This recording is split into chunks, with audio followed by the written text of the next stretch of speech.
Ok, Parashat Hashavua, Parashat, donc on va lire deux parashiot, Tazria et Metzora, dont les sujets, à part le début de la Parashat Tazria, ça se résume à un grand sujet, donc c'est la Tsarat. La Tsarat, c'est, on en a parlé plusieurs fois. La Tsarat, c'est donc cette maladie d'origine purement spirituelle qui n'a rien à voir avec un attrait matériel, qui s'abat sur une personne qui transmet essentiellement transgresse, essentiellement du Lashon Hara.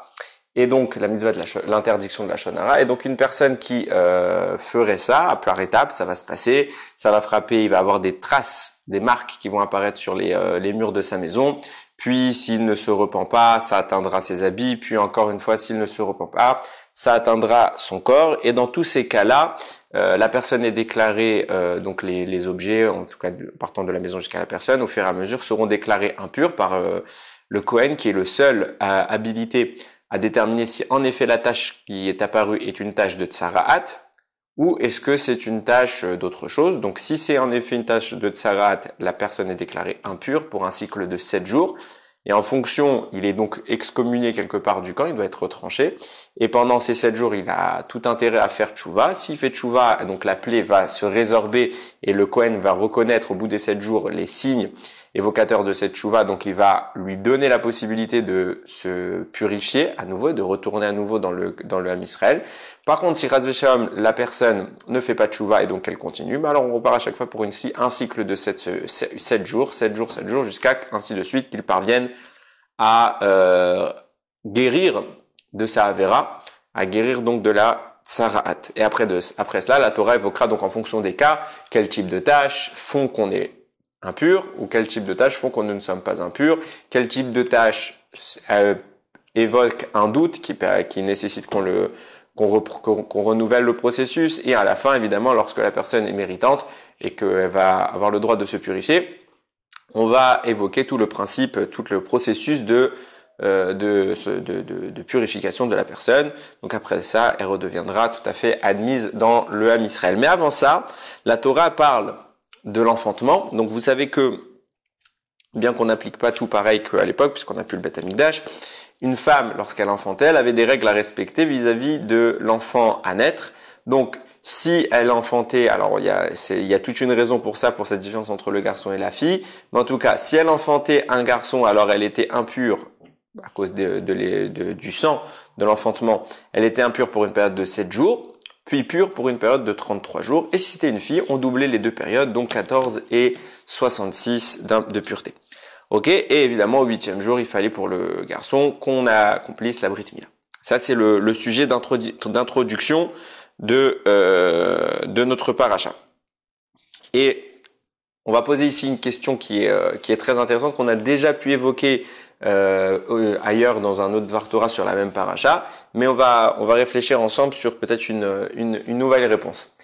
C'est écrit comme ça, donc premier Rashi de la paracha, il dit comme ça, il rapporte les propos de Rabbi Simlai, qui dit comme ça. Faut savoir que la paracha, donc le livre de Vaïkra, de façon plus générale, va suivre un processus qui quelque part est similaire au livre de Bereshit. De même que dans Bereshit, Dieu a suivi une création qui a été graduelle, et pareil, il va y avoir ici une réglementation cette fois qui, elle, se veut tout aussi graduelle, qui va suivre un parallèle avec la création de Bereshit. Je m'explique. On voit que Akadosh Baruch Hu a d'abord créé les animaux en fonction de leur état, et puis après seulement Dieu a créé l'homme le vendredi de Bereshit comme étant la conclusion de son œuvre. Et pareillement, dans notre livre, donc le 3e livre de la Torah qui est Vaïkra, on va voir Rabbi Simlai rapporte qu'il y a exactement le même procédé qui est respecté, le même ordre, aussi bien sur le plan animalier que sur le plan humain, qui va être respecté. À savoir que dans la paracha de la semaine dernière qu'on a lu, c'était paracha de Shemini, à la fin, on traitait des animaux, puisqu'on traitait de la cacheroute animale, quel animal est cachère, quel animal n'est pas cachère, on passait du poisson, des oiseaux, les animaux qui sont cette fois terrestres, etc. Donc le bétail, le menu et le gros bétail. Donc tout procédé dans un sens qui était le même que l'apparition qu'il y a eu dans Bereshit, de même que Dieu a créé dans cet ordre, il a fait apparaître les animaux dans la paracha de Shemini dans le même ordre, pour dire leur création, l'ordre de leur création est le même que leur ordre de loi. Les lois qui concerneront ces animaux seront édictées dans le même ordre que les animaux ont été créés. Et suite à ça, donc fin de la paracha de Shemini, nous attaquons la parashat Tazria, puisque dans Bereshit, l'ordre était animaux, puis enfin hommes, et ma parashat, pareil dans parashat, dans le livre de Vaïkra, pardon, dans les parachiotes de Shemini et de Tazria, qu'on va lire cette semaine. Dans Shemini, on parlait des animaux qui suivent le même ordre que Bereshit, et ensuite, dans Tazria, on va enfin parler du din, de la loi concernant les hommes. Cette fois, on va dire tout de suite Isha ki Tazria, lorsqu'une femme enfantera, puisque la femme connote le genre humain ici, donc elle est bien apparue après les animaux. Dans le même procédé. Et forcément, ça nous amène à une question que j'avais déjà posée. C'était le Maharal de Prague que j'avais cité à l'époque. C'est pas le seul qui pose cette question. Beaucoup posent cette question. On va donner une réponse qui est différente, qui est plus personnelle peut-être, et concernant cette même question. Et évidemment, la question, elle peut paraître surprenante. Tant nous sommes habitués par la culture que nous avons depuis le jeune âge de l'inverse de ce que je vais dire, du moins au début. Je vais poser la question. C'est tout simple. Qui est créé le premier? L'homme ou la femme? Ah oui, vous comprenez tout de suite pourquoi je dis que la question peut paraître surprenante, parce que lorsque vous lisez Bereshit, vous voyez que Akadosh Baruch Hu, il a endormi Adam, qu'Adam était seul. Donc Akadosh Baruch Hu a endormi Adam, et après avoir endormi Adam, il lui a ouvert le thorax, il lui a prélevé une côte, et de cette côte, il a refermé Adam. Et puis de cette côte, il a fabriqué, c'est peut-être pas le mot, il a conçu, on va dire, il a conçu Chava, donc la première femme de l'humanité. Donc on voit bien que le processus est clair. On a créé l'homme, et de l'homme, on a fait émerger la femme. Donc l'homme est apparu le premier, la femme est apparue en deuxième. Donc la dernière créature de Dieu, c'est la femme, et non l'homme. Ça, c'est assez clair. Donc, c'est ce que nous voyons dans Bereshit, et je pense que quand j'ai posé la question de savoir qui a créé l'homme en premier ou la femme en première, tout le monde a répondu dans sa tête, évidemment c'est la femme, on le sait tous. Seulement, du fait que je viens de dire, au nom de Rabbi Simlaï, que c'est un rav de la Mishnah, donc il est clair que ce qu'il dit ne l'invente pas. Il dit qu'il y a un procédé identique entre la création de Bereshit et les réglementations de Vaïkra.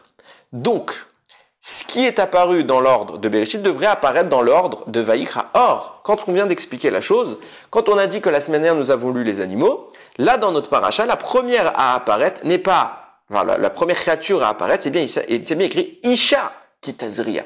C'est une femme qui enfante, et non pas un homme. Et la première fois on va mentionner l'homme, c'est un peu plus loin, exactement un peu, pour être précis, c'est un pérec plus loin, chapitre 13, donc c'est au verset 2, là, la femme est évoquée dans le chapitre 12, verset 2, chapitre 13, verset 2, cette fois, on nous parle de l'homme, on dit Adam, donc l'homme, qui est Béor Bessaro, s'il a sur sa peau, donc on va parler des taches de Tsarat. C'est seulement après que l'homme, dans le sens du genre masculin, est apparu, distingué de la femme, ce qui signifie entre guillemets, d'après Rabbi Simlaï, si on suit ce qu'il vient d'affirmer, il y a eu la même corrélation entre Bereshit et Tazria. Du coup, la femme est apparue dans Tazria en première, ce qui veut dire que dans Bereshit, elle est apparue en première. Et l'homme est apparu dans Tazria en dernier, ce qui signifie que dans Bereshit, l'homme également serait apparu en dernier, ce qui fait une contradiction frontale des deux visions. D'un côté, on a des psukim qui nous affirment que l'homme a précédé la femme, et on a d'autres psukim qui nous affirment que la femme a précédé l'homme. Donc, comment comprendre? Alors évidemment, il y a beaucoup de réponses qui sont apportées. Il y en a qui vont simplement dire que ici l'objectif c'était pas tant de parler de la femme, mais tout de suite après on parle de l'enfantement. Donc comme l'enfantement était le sujet, alors on lit la suite des psukim, il y a écrit qu'est-ce qu'elle a enfanté, c'était Veyalé d'Azachar. Donc elle a eu un enfant qui était un garçon. Donc peut-être qu'on pourrait dire que c'était le garçon le premier, insinuant bien que l'homme est apparu le premier et la femme serait apparue en deuxième. En tout cas, c'est une explication. Mais en attendant, on peut contrer aussi cette explication de dire, c'est vrai qu'on va nous parler de la naissance dans ce sujet-là, mais les lois qui sont évoquées, ce ne sont pas les lois ni de l'enfant garçon ou ni de l'enfant fille. On va parler des lois de la femme qui vient d'enfanter, qui a donc, comme je l'ai dit en introduction, qui a des règles à respecter au niveau de la pureté et de l'impureté, donc 7 jours ou 14 jours en fonction du sexe de l'enfant, d'impureté, puis 33 ou 66 jours en fonction, encore une fois, du sexe de l'enfant, pour savoir, et cette fois, la période de pureté. Donc on voit bien qu'on parle ici des halachot de la femme, et qu'on pourrait aussi bien affirmer que le sujet principal n'est pas l'enfant qui vient de naître, mais bien la femme. Ce qui conforte notre question en disant bien D'un côté, on a des parachutes qui mettent l'homme en premier et la femme en deuxième, et on a une paracha ici qui mettra l'inverse, la femme en premier et l'homme en deuxième. Donc, qui a bien été le premier que Dieu a créé et également qui, du coup, a été le dernier. Alors, pour comprendre ça, on va faire un petit détour qui commente le même pasouk de Tazria sur Isha qui Tazria. Et on va peut-être essayer d'apporter une explication assez intéressante sur un enseignement de Chachamim qu'il nécessite vraiment d'être approfondi parce qu'aujourd'hui, il y a beaucoup de gens qui peuvent ne pas peut-être le comprendre. Il y a écrit dans Masechet Nida, c'est Rabbi Yitzhak qui enseigne ça. Si, au moment d'un rapport conjugal, donc on parle, Rabbi Yitzhak qui parle, comment faire voir si l'enfant qui va naître, au moment donc de l'union conjugale, comment savoir si l'enfant qui va naître va être un garçon ou une fille. Il dit, c'est simple, si c'est la femme qui émet sa semence en première, alors ce serait un garçon. Et à l'inverse, si c'est l'homme qui émet sa semence en premier, alors ça serait une fille. Alors évidemment, alors qu'on entend cet enseignement de Rabbi Yitzhak, aujourd'hui, surtout aujourd'hui que dans une société très développée scientifiquement, on a beaucoup de mal à comprendre parce que si on peut comprendre l'émission de semences pour l'homme lors du rapport conjugal, ça devient très difficile de le comprendre au niveau de la femme. Tout simplement parce qu'on sait que l'émission de semences féminines est tout à fait régulée, elle est cyclique et elle est complètement indépendante de l'union conjugale. Donc forcément, de se dire que c'est le premier des deux qui aura émis sa semence lors du rapport conjugal va déterminer en fonction de ça le sexe de l'enfant, ça paraît difficile à comprendre parce que l'ovule n'est pas du tout lié au rapport. Donc, qu'est-ce que ont voulu nous dire Chachamim à ce sujet-là, donc de la première personne qui émettra la semence? Alors il y a beaucoup de commentaires. Hein. Je vais pas rentrer dedans. Je vais donner une vision qui m'est personnelle, mais il y a énormément de commentaires. Je vous rassure, la Gemara n'a pas dit de bêtises, n'a pas dit quelque chose de faux. C'est très clair. Seulement, on va donner peut-être une vision qui est plus afférente à une perception qu'à une chose concrète. De quoi on parle? C'est écrit comme ça. Il y a écrit Rabbi Akiva, il apporte dans Masechet Sota. Il apporte comme ça. Il dit un homme et une femme, donc le couple, s'ils sont méritants, ils ont le droit d'avoir la Shekhinah qui réside parmi eux. Par contre, s'ils sont pas méritants, si ce sont donc des gens qui ne suivent pas le chemin de la Torah et des mitzvot, alors il y aura le feu qui va les consumer, chas v'shalom. De quoi on parle? Rashi explique, un homme, ça se dit Ish en hébreu, donc Aleph Yud Shin. Donc dans son nom, il y a la lettre Yud, qui est une des 4 lettres du nom d'Hachem, donc Yud, puis Ke, puis Vav, puis Ke. La première lettre du nom d'Hachem, c'est le Yud, il est présent dans le mot Ish, l'homme. La femme, Isha, ça s'écrit Aleph, Shin, He.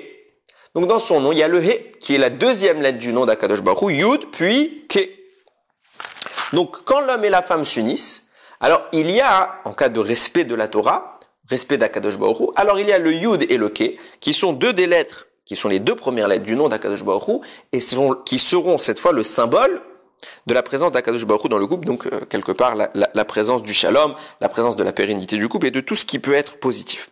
Par contre, si chas v'shalom, quelqu'un s'éloigne d'Akadosh Baruch Hu et dont son attitude n'est plus compatible et ne permet pas à Akadosh Baruch Hu de résider dans un couple harmonieux, au contraire, l'attitude de ce couple repousse la présence divine, alors Dieu se retire. Et si Dieu se retire, donc le Yud de son nom et le He de son nom se retirent, ne laissant chez l'homme, puisque l'homme c'est Ish, si vous enlevez le Yud à Ish, il reste Esh, le feu. Et si vous enlevez le He à Isha, le nom de Dieu, il ne restera encore une fois que Esh, encore une fois le feu. Donc qu'est-ce qui subsisterait à ce couple qui ne respecte pas Torah Mitzvot? Il ne resterait que Chas v'Shalom, les flammes. Ça veut dire quoi? Ça veut dire qu'il y aura forcément des problèmes et le Shalom Bayit sera évidemment beaucoup plus compliqué. Beaucoup plus compliqué. C'est intéressant de voir en réalité ce qu'on est en train d'évoquer ici, à savoir que Dieu réside parmi l'homme, le genre humain, donc dans le couple, en fonction du respect ou non des mitzvot. Mais de façon plus concrète, le nom de Dieu, c'est pas que Yud puis Ke, c'est Yud puis Ke, et il reste encore 2 lettres qui sont restées en suspens, c'est le Vav et le He. Donc quand on nous explique, Rabbi Akiva nous explique que le shalom d'un couple au niveau de la Torah et des mitzvot, le respect d'un couple de la Torah et des mitzvot engendre la présence divine, on a l'impression que c'est qu'une présence divine qui est partielle. La moitié du nom d'Akadosh Baruch Hu est présente, mais l'autre moitié n'est pas encore présente. Quand est-ce que cette autre moitié, donc le Vav et le He de son nom, qui feront le tétragramme complet, s'adjoint au couple, nous dit le Shla Kadosh, en réalité c'est très simple, au moment où l'homme avec la femme s'associent pour donner la vie. Comment ça? Lorsque l'homme et la femme vont donner et engendrer un homme et une femme, donc un garçon et une fille, alors ils compléteront les 2 lettres qui manquent au nom d'Akadosh Baruch Hu, et la Shekhinah sera totale et parfaite. Pourquoi? Pourquoi c'est à ce moment-là précis que ça se joue? Et pas à un autre moment. On voit bien qu'il y a une partie du nom d'Akadosh Baruch Hu qui est présente, mais le nom entier n'est pas complet. C'est au moment où on va s'unir et concevoir la vie que, en effet, là, tout va se compléter. Le Shlach Kadosh, il évoque ça de façon très concrète. Il dit déjà, d'une part, faut savoir que la Gemara nous rapporte que 3 s'associent pour concevoir la vie, à savoir l'homme et la femme pour la conception du corps matériel, et Akadosh Baruch Hu qui va compléter cette œuvre en adjoignant à cette conception la neshama, donc le côté spirituel. Donc lorsqu'il y a une osmose parfaite, alors le nom d'Akadosh Baruch Hu sera parfait. Pourquoi? Parce que l'homme, il fait le yud, il est détenant du yud. La femme est détenante du he, donc ça fait yud ke, mais seulement Hachem réside avec eux, mais il n'est pas uni avec eux. Quand est-ce qu'ils vont agir ensemble et s'unir de façon parfaite? C'est au moment du don de la vie, puisque chacun intervient à ce moment précis. Le genre humain fournit la moitié, et Akadosh Baruch Hu qui représente la divinité, l'aspect spirituel fournit l'autre moitié. Alors il y a part égale, puisqu'il y a part égale, l'homme et la femme fournissent 2 lettres, Akadosh Baruch Hu fournira 2 lettres. D'ailleurs, c'est tellement une relation qui est intriquée dans le rapport entre l'homme et Akadosh Baruch Hu que cette relation elle est purement inscrite dans le nom d'Akadosh Baruch Hu. Je m'explique. Vous prenez les mots en hébreu, ils sont composés donc comme dans toutes les langues de lettres, seulement que les lettres hébraïques ont une particularité. Elles peuvent être écrites de façon simple ou de façon pleine. À savoir que le mot n'est pas qu'une lettre, la lettre n'est pas qu'une simple lettre, mais elle a une consonance une vocalisation qui elle-même est composée de lettres. Je prends l'exemple. Aleph, la première lettre de l'alphabet. Aleph, c'est une lettre, une seule lettre. Seulement, vous pouvez l'écrire soit comme étant le sigle, le Aleph, donc le signe, la lettre Aleph, ou soit vous pouvez l'écrire comme vous l'entendez. À savoir que vous entendez encore 2 autres lettres dans Aleph. Vous entendez A, Lef, donc le Lamed et le P. Donc il y a des lettres qui sont inscrites. La première lettre, c'est toujours celle qui est dévoilée, mais elle a encore une ramification, ce qu'on appelle la lettre décrite dans son entièreté. Lorsque vous prenez le nom d'Akadosh Baruch Hu qui s'appelle Yud, qui n'est autre que le Yud, puis le Ke, puis le Vav, puis le Ke, vous les écrivez en entier. Yud, ça s'écrit Yud, Vav, Dalet.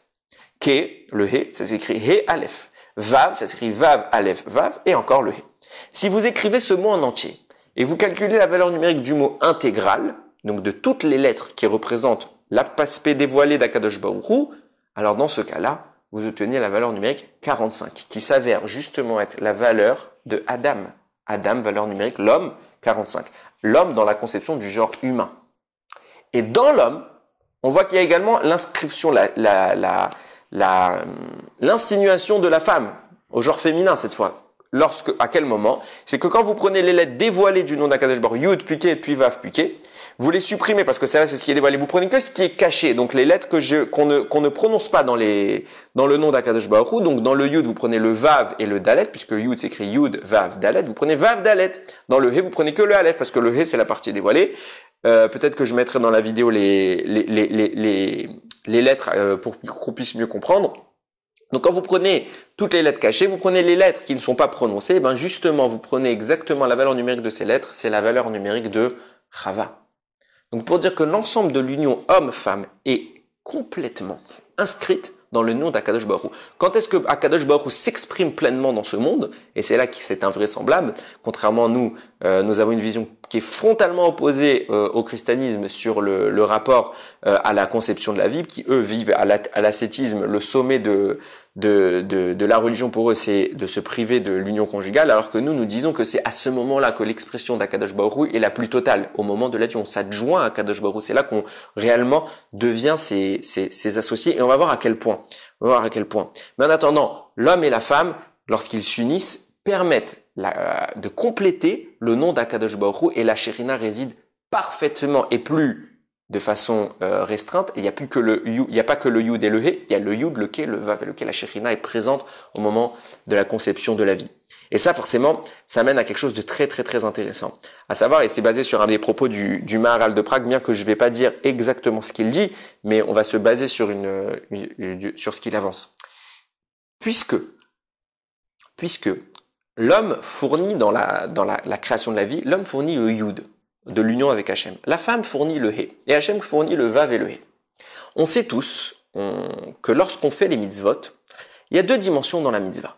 Il y a l'acte matériel, donc dans notre cas, nous, ce sera l'acte conjugal, et il y a l'acte spirituel qui est provoqué par l'action matérielle. Quand je mets mes tefilines, je mets une boîte noire qui a absolument aucune valeur intrinsèque, mais qu'est-ce qui lui donne la valeur? C'est mon acte. Et mon acte active une source spirituelle qui est cette fois céleste et qui n'a plus rien à voir avec le monde terrestre. Justement, pareil dans l'union conjugale, il y a un acte terrestre qui est celui de l'union, mais qui a pour objectif une union céleste. Tout l'objectif à ce moment-là, c'est en réalité de s'unir avec Akadosh Baruch Hu, de s'unir avec la Shekhinah, parce qu'un simple acte conjugal ne donne pas la vie. Celui qui réellement donnera la vie, c'est Akadosh Baruch Hu. Donc, il faut absolument atteindre la dimension où on arrive à rejoindre Akadosh Baruch Hu, et c'est par l'union conjugale qu'on y parvient. Et regardez jusqu'où ça peut avoir une incidence. Puisque l'objectif ultime, et c'est certes une chose qui est compliquée, mais qui est en réalité accessible, et c'est ce dont on doit viser, l'objectif ultime, c'est de rejoindre en fait Akadosh Baruch Hu dans cette conception de la vie, puisque c'est lui qui va être le détenteur de la vraie vie, c'est lui qui va activer le procédé. Donc le premier à rejoindre Akadosh Baruch Hu sera celui qui va déterminer le genre de l'enfant. Pourquoi? Parce que c'est en réalité l'acte terrestre qui va déterminer la conséquence céleste. Je m'explique. Si Akadosh Baruch Hu est présent, donc lui, il fournit le Vav, puis le Ke. Il manque les deux lettres de l'homme et de la femme. Qui de l'homme ou de la femme va être le premier à rejoindre Akadosh Baruch Hu dans un acte purement, je dis bien purement spirituel? Si c'est l'homme qui rejoint Akadosh Baruch Hu, ça veut dire qu'il parvient à l'accomplissement de la mitzvah le premier. Alors c'est lui qui rejoint la source de la vie, et c'est lui qui quelque part ensemence en premier. Puisque c'est lui qui va rejoindre Akadosh Baruch Hu, et que c'est qu'une fois que Akadosh Baruch Hu est atteint, entre guillemets atteint, que c'est qu'une fois que Akadosh Baruch Hu est atteint, que la vie est enclenchée. Donc c'est lui qui active le procédé. Si c'est l'homme qui active le procédé, alors qu'est-ce qu'Akadosh Baruch Hu fait? L'homme, il a fourni le Yud, et le Yud est activé. Akadosh Baruch Hu a fourni le Vav et le Ke de la fin. Il manque quelle lettre? Il manque le He. Puisqu'il manque un He, Akadosh Baruch Hu, pour compléter la Shekhinah, puisque ce sera l'homme dans ce cas-là qui a atteint en premier Akadosh Baruch Hu, pour compléter la Shekhinah, Akadosh Baruch Hu va adjoindre un He. Et puisque le He est la lettre disposée par la femme, alors dans ce cas-là, l'enfant qui naîtra sera une fille. Par contre, si c'est la femme qui en première atteint Akadosh Baruch Hu dans un acte de concentration spirituelle, c'est la première qui arrive à rejoindre la conception, à ensemencer au sens spirituel et pas au sens matériel, parce qu'on parle pas de son ovule, on parle ici de la création spirituelle, de ce qui va engendrer la vie. Si la femme est la première à atteindre ce niveau, alors elle fournit le He, Akadosh Baruch Hu fournit le Vav et le He, il manque le Yud. Le Yud, ce qui est Akadosh Baruch Hu, va devoir le compléter. Qu'est-ce que Akadosh Baruch Hu va mettre comme lettre? Il va mettre un Yud qui est le symbole de garçon. Donc si la femme atteint en première Akadosh Baruch Hu et qu'elle ensemence, qu'elle crée la vie dans une version spirituelle, alors l'enfant sera un garçon. Si c'est l'homme qui atteint en premier Akadosh Baruch Hu, alors l'enfant sera une fille. Ce qui explique que nos Chachamim nous développe en disant si le premier qui émet la semence est l'homme, ce sera une fille, et si la première qui émet la semence, c'est la femme, ce sera un garçon. On ne parle peut-être pas de semence au sens génétique, on parle de la semence spirituelle, de celle qui va être la vraie source de la vie. Et dans cette conception-là, on retire une idée qui est extrêmement importante. Ce sont les actions humaines qui vont déterminer le choix divin. Purement. Sans tourner autour du pot. Si l'homme atteint Hachem, c'est une fille. Si la femme atteint Hachem, c'est un garçon. C'est pas, entre guillemets, Akadosh Baruch Hu qui décide est-ce que je vais avoir un garçon ou pas. C'est ma capacité à rejoindre Akadosh Baruch Hu qui va décider, donc mon acte terrestre, mon attitude terrestre qui va décider, qui va amener Hachem à choisir quel sera l'enfant qui proviendra de cette mitzvah, de cette union. Et de façon très générale, nous comprenons quoi? L'action terrestre engendre l'action céleste. Et si vous regardez bien, c'est un petit peu exactement, c'est pas qu'un peu, c'est exactement les propos du Sfat Emet sur le tout premier Rashi de la Torah. Le tout premier Rashi de la Torah nous dit une chose qui est hyper importante, bien qu'on croie que c'est juste de l'histoire, elle est vraiment importante. Rashi nous rapporte Rabbi Yitzhak, qui enseigne la chose suivante. Tout le récit de Bereshit, jusqu'à la première mitzvah qui s'avère être Achodesh, donc la mitzvah de Birkat HaLevana qui est mentionnée dans Shemot, Tout ça ne sert strictement à rien. C'est que de l'histoire et la Torah n'est pas un livre d'histoire. La Torah est un livre de mitzvot, de comportement, de rapprochement avec Akadosh Baruch Hu. Comment je fais pour m'approcher d'Akadosh Baruch Hu? En clair, tout cela n'a été raconté que pour de l'histoire, ça n'a pas de valeur toraïque normalement. Alors pourquoi Akadosh Baruch Hu, il a commencé la Torah par Bereshit bara Elokim et Hashamayim ve'et haaretz, alors qu'il aurait dû commencer par la mitzvah de HaChodesh, puisque l'objectif c'est justement le comportement de l'homme et pas juste un livre d'histoire. Toute la version histoire de la Torah semblerait inutile. Pourquoi est-ce qu'il a commencé par cela? Il répond comme ça, Koach Ma'asav, il guide les hameaux.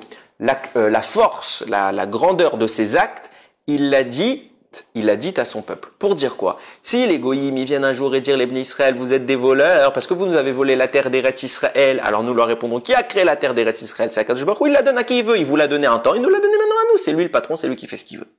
Vient le Sfat Emet, il dit, qu'est-ce qu'on apprend de ce commentaire de Rabbi Yitzhak? Il nous apprend que toute le passage depuis Bereshit jusqu'à la première mitzvah, qui n'est que de l'histoire de qui? Des Avot, de nos parents, de nos ancêtres, depuis Adam Arishon jusqu'à la sortie d'Égypte, jusqu'à cette mitzvah, c'est l'histoire d'hommes.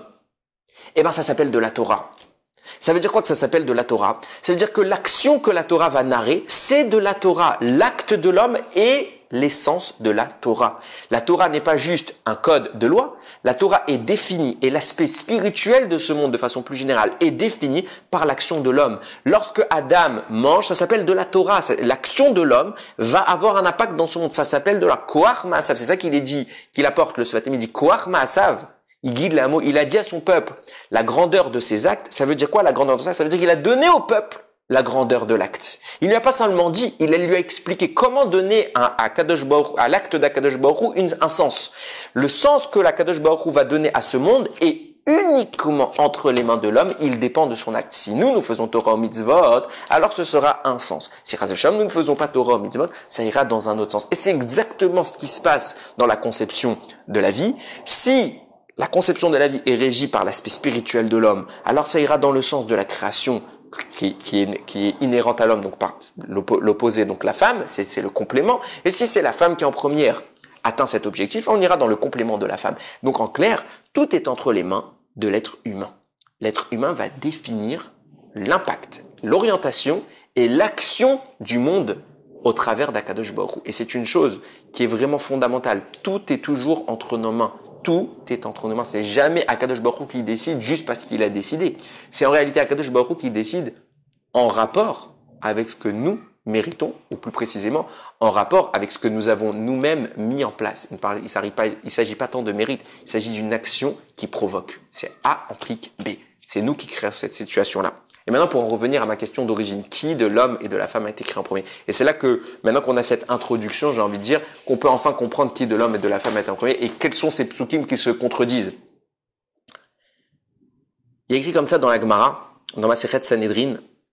Il demande la question, la Gemara, elle dit, mais pourquoi l'homme il a été créé en dernier, l'homme dans le sens du genre humain? Pourquoi c'est le créé à la fin? Il y a eu d'abord les minéraux, les végétaux, les animaux et après l'homme. On aurait dû peut-être donner à l'homme un peu plus d'importance et le créer en premier. Pourquoi il est créé en dernier? Alors, 3 réponses sont évoquées. 3 réponses.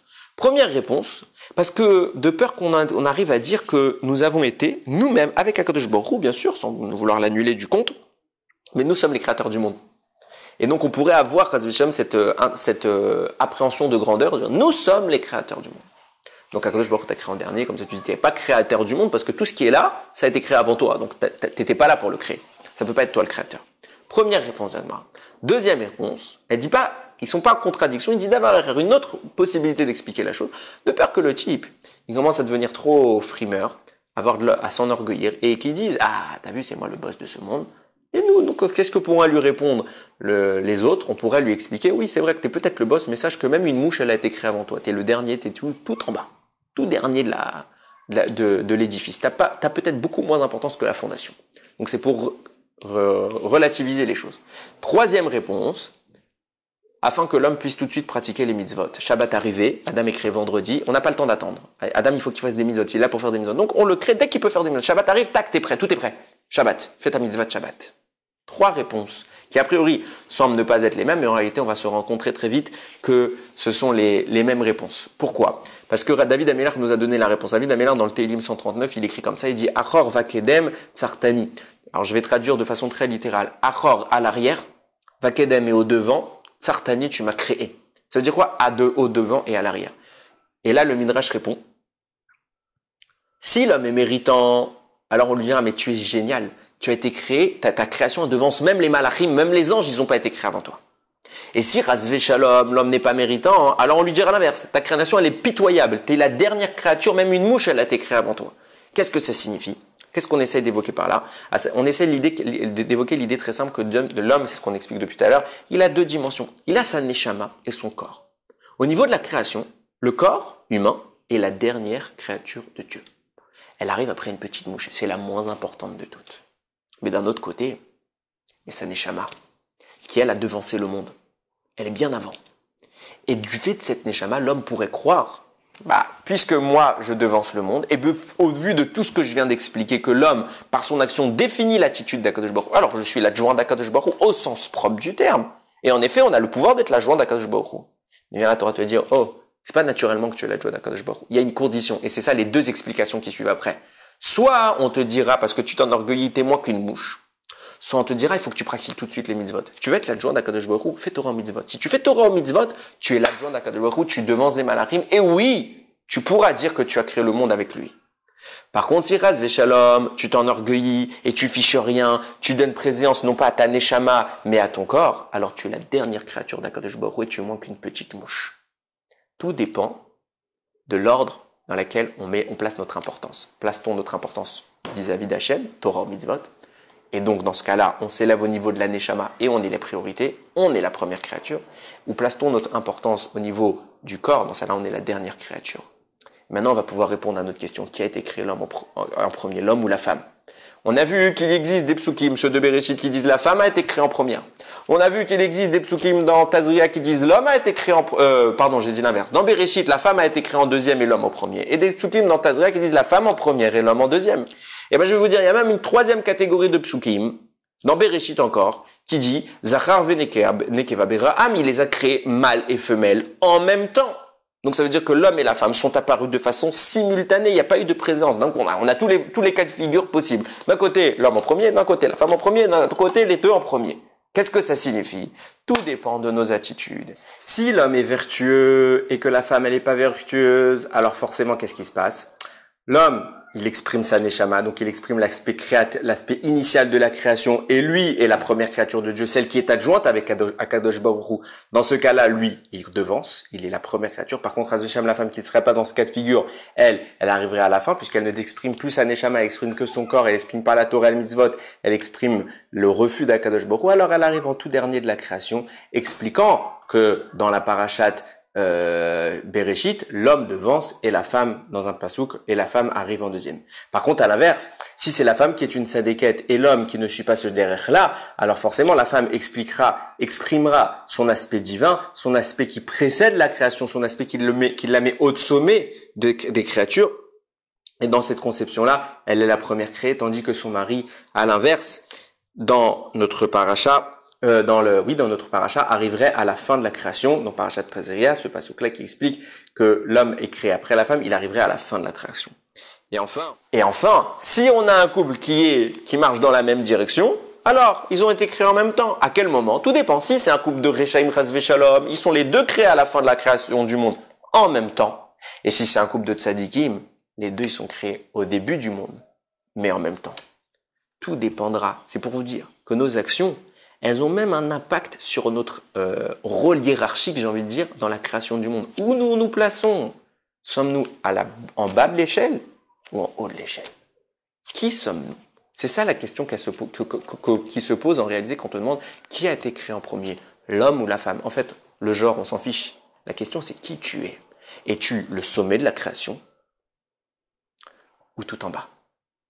Es-tu celui qui œuvre avec Akadosh Baruch Hu en haut de la création ou celui qui, au contraire, ne fiche rien et n'a pas de valeur? C'est ça la shéla. C'est cette shéla que tout le monde doit se poser. Quel est mon rôle? On a le pouvoir, à votre taille, entre nos mains, de définir le monde. On n'a pas un rôle qui est anodin. On n'a pas un rôle qui est passager.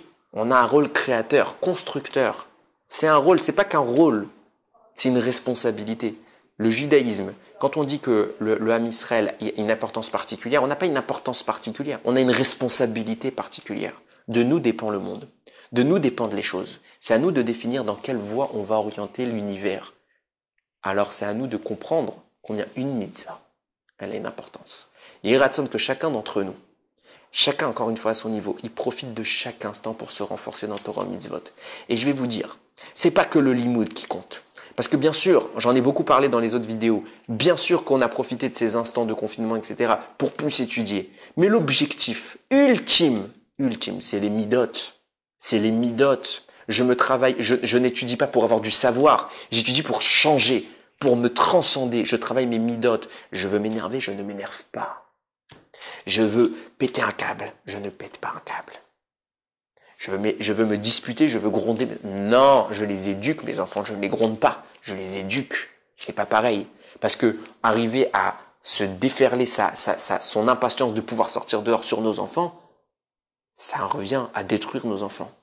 De même qu'on a la capacité de définir le monde par notre attitude, eh ben c'est comme ça qu'on définit l'éducation de nos enfants. Tout est défini par nous. Alors à nous de jouer. Baruch Adonai Leolam, Amen ve Amen.